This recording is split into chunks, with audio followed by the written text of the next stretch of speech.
So I think this video has been a long time in coming because I've talked a lot about ethical breeders and what ethical breeding is, what makes an ethical breeder, but I've never really encapsulated it all in one place. So that's what I'm going to try and do for you today. I do want to let you know it's going to be two videos. There's this video, which will be the first green flags, I would say, for ethical breeders, and the other will be more red flags, things to be aware of and drawn away from. And I got my list, so I'm ready again. Okay? So the first thing I want you to know is, in my opinion, an ethical breeder is breeding a program. They are breeding for a purpose.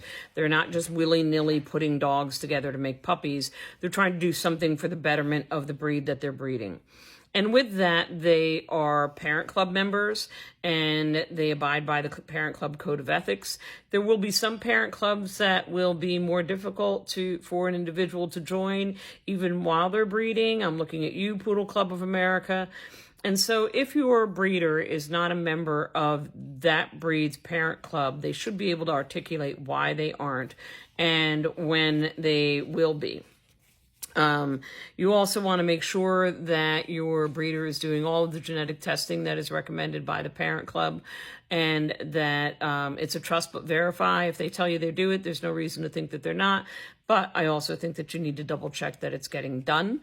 And if they don't have those results, a good breeder will show you the results. Hands down, they'll show them to you, or they'll do like I do, and I'll send you to the OFA listing for each of my dogs, which has the tests. They are proving their dogs, and that's a breed-specific proving generally. We're talking about lure coursing, we're talking about field work, and we're talking about herding. And agility too, because while that's not technically something dogs are initially bred for, it is a sport that requires a huge commitment and shows a lot about the dog structure and their biddability and trainability. I am not a fan of proving a dog through point and shoot titles. I don't think that Fast Cat or dock diving are really proving your dog, because there's not a lot of training that goes in there. If you run Fast Cat long enough, you'll get a title no matter how good you are at it. I also while I love the CGC and Trick Dog and VHMA, I think they really have a purpose within dog ownership. To me, they don't make an ethical breeding program. So proven dogs, and you want to have you want to be provided with your puppy's vet records. They should have been to see the vet usually twice, but at least once to get their first round of shots and to get their hearts and their eyes checked. I'm sure some breeds don't check. A lot of breeds don't check hearts, but I'm going to think that almost everybody checks eyes. And that should all be available to you. I also think that puppies should go home no earlier than 9 weeks, but definitely my preference is 10 to 12 weeks and never younger than 8 weeks. Your puppy should be socialized either using something like Puppy Culture or ENS. But if your breeder doesn't use those, they should be able to articulate how they are socializing those puppies and who they're exposing them to, including different people, different animals, different settings, children, noises, all of that. They ought to be able to articulate what their program is.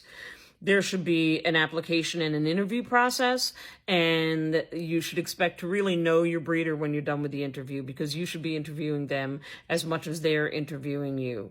And they should encourage continued training of your puppies after they go home, and they should be able to guide you into what are the more breed-specific ways that your puppy would benefit from training, because a herding dog, a working dog, and a sporting dog do not learn the same. They don't mature at the same rate, and your breeder should be intimately familiar with how her breeds, his or her breed, develop over time.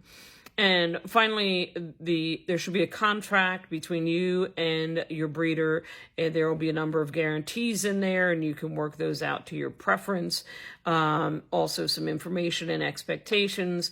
And most importantly, every contract should say that they will take your puppy back at any time in that dog's life. If it's 5 months, if it's 5 years, if it's 15 years, they will take that dog back and no questions asked. And I think that's a base minimum for a breeder.